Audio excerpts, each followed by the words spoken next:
हो हो चालेल, पाठवून द्या तुम्ही. हो मी आहेच आहे, तुम्ही पाठवून द्या. ओके ठीक आहे.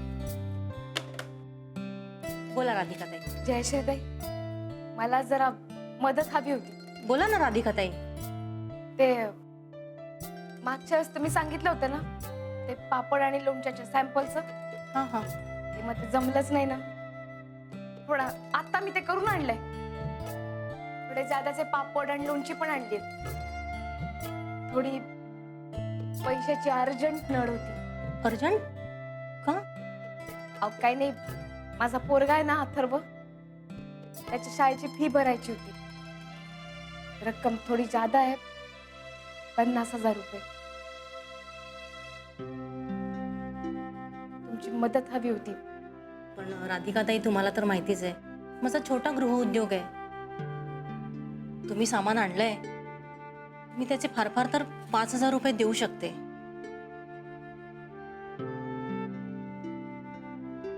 थोडे ऍडव्हान्स मिळतील का? म्हणजे मी लोणची पापड सगळं जादा असं करून आणून देते ना तुम्हाला. हा, द्याल का थोडे पैसे जास्त? राधिकाताई, मी समजू शकते, पण माझ्याकडे सगळ्याच जणी मदत मागायला येतात आणि मला सगळ्यांनाच मदत करावी लागते. आणि त्यात आता कॅशचा प्रॉब्लेम आहे. त्याच्यामुळे मी फार फार तर तुम्हाला 5,000 रुपये देऊ शकते. जास्त नाही मदत करू शकणार राधिकाताई. गुरुनाथना जर बरं वाटत नव्हतं तर त्यांनी रेस्ट घ्यायला हवी होती ना. सिरियसली, पण सरांना काय झालंय मला तेच कळत नाहीये. मी आधी कधी त्यांना असं ऑफिसमध्ये झोपताना नव्हतं पाहिलं. I think he is disturbed. Disturb असणारच ना. त्या मूर्ख मुलीला स्वतःच्या घरी नेऊन ठेवल्यावर दुसरं काय होणार आहे? आणि त्यात त्या राधिका वहिनी आता समोरच राहायला आले. सर, कारण काहीही असोत, पण गुरुसरांचं कामात दुर्लक्ष होतंय हे खरं.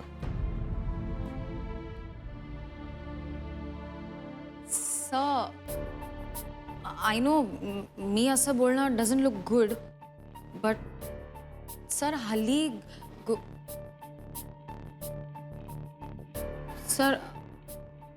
गुरु सर कधी मीटिंगला असतात, कधी नसतात. Sometimes he doesn't come. कधी अचानक घरी निघून जातात. Or else he is talking to that आगाऊ शनाया. तिला एक उद्योग नाहीये. श्रेयस, दिस इज फॅक्ट हा man. She is spoiling everything. Jenny, मला मान्य आहे, पण ह्या बाबतीत तिच्याशी कोणीतरी बोलायला हवं किंवा निदान तिला समजवायला हवं. रिअली? हो. Then why don't you try? You speak to her. एक मिनिट. तिचा विषय मला इथे नकोय. एवढं मात्र नक्की की गुरुनाथ जर असाच वागत राहिला तर त्याचं स्वतःचं नुकसान होईलच, पण कंपनीचं सुद्धा नुकसान. शिवाय रेप्युटेशन खराब होईल ते वेगळंच. सर, मी बोलून बघू का गुरु सरांशी? नाही, नको. त्यांना आवडणार नाही ते. Don't waste your time. Shreyas, तू एक काम कर, मार्केटिंगच्या दोघांनाही कॉलवरती घे. आपण एक फोन मीटिंग करूया. ओके? Yes sir. मला तर राधिका मॅमची काळजी वाटते. Poor lady. Father, please be with हर.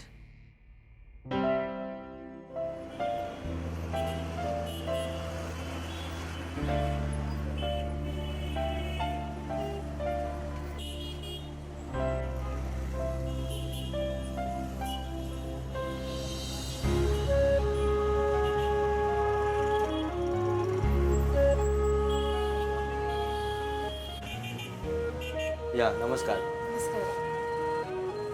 दादा ओळखलं का? ओळखलं ना. काही नवीन दागिना बनवायचा आहे का? नाही, जरा पैशाची नड होती. या बांगड्या गहाण ठेवायच्या होत्या. नाही, पण ते सध्या आता तरी जमणार नाही, कारण की सरकारचे नियम, आमच्याकडे पैसे नाही आहे, त्यामुळे होणार नाही. काहून हो दादा, मागच्या वेळेस तर दिल्या होत्या ना. मागच्या वेळी दिलं होतं, पण यावेळी नाही जमणार. Please, sorry.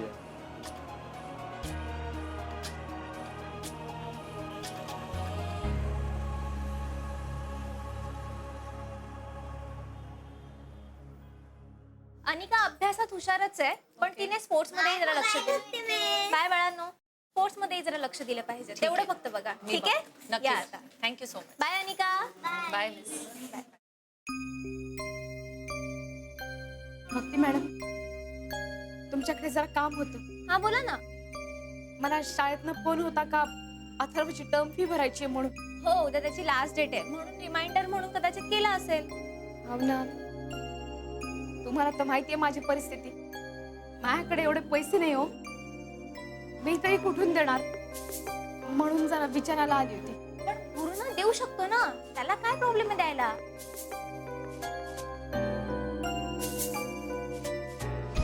अथर्वच्या शाळेची फी भरायची 50,000 रुपये.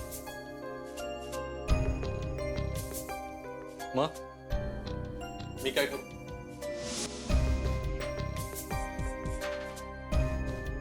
मी वाचवलेले पैसे अथर्वसाठी, अथर्वच्या आजोबांनी त्याला वेळोवेळी हातावरती दिलेले पैसे ते मागून राहिले मी.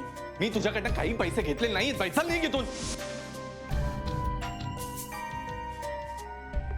अरे बापरे, ही तर फारच मोठी पंचायत झाली आहे. हो ना, आणि तुम्हाला तर माझी सगळी अवस्था माहिती.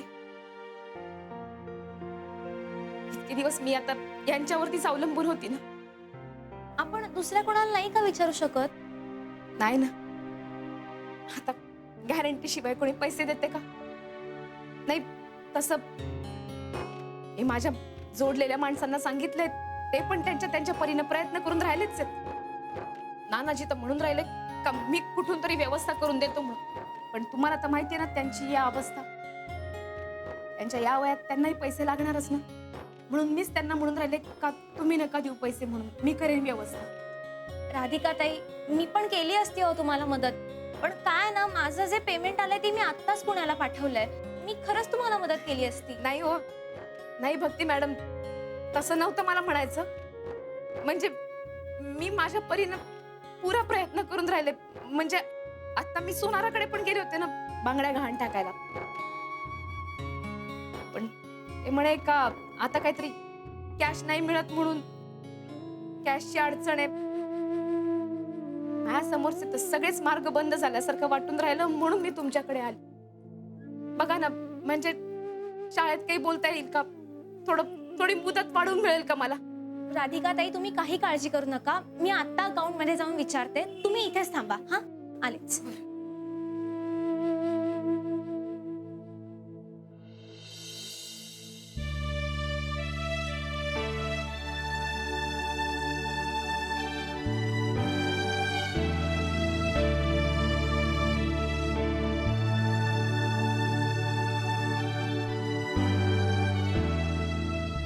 हा भक्ती मिस, काही मुदत मिळून राहिली का?